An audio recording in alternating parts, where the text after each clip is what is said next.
देखो allylic halide के अंदर सपोज आपने लिखा CH2 double bond CH bond CH2 Cl, okay. तो इस कार्बन को चेक करो कौन सा हाइब्रिडाइजेशन है इसमें,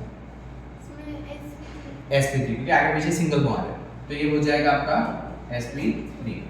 तो halogen atom attach with sp3 hybridised carbon next to carbon carbon double bond, तो वो हो जाएगा आपका एलाइलिक हैलाइड, जिसको आप ऐसे भी लिख सकते हो। देखो ऐसा हमने किया, ऐसा कर लिया और यहाँ पर क्या हो जाएगा x,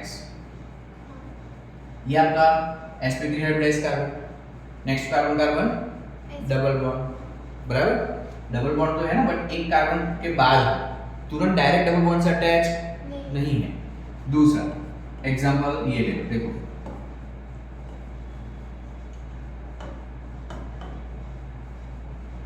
बराबर, ये बेंजीन नहीं है, साइक्लोहेक्सीन है, ओके।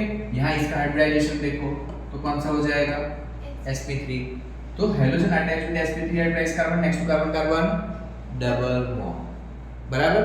तो ये भी कौन सी कैटेगरी में फॉल होगा, एलाइलिक हैलाइड्स, एलाइलिक हैलाइड्स।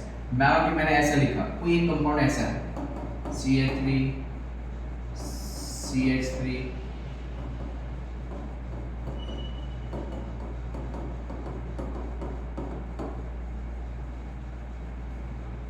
कौन सी कैटेगरी में फॉल होगा, एलाइलिक हैलाइड्स, बराबर। क्योंकि ये कार्बन कौन सा हो जाएगा आपका sp3 next carbon carbon double bond, तो वो एलाइलिक। तो एलाइलिक हैलाइड का डेफिनेशन क्या होगा, halogen atom attach with sp3 hybridised carbon next to carbon carbon double bond, okay.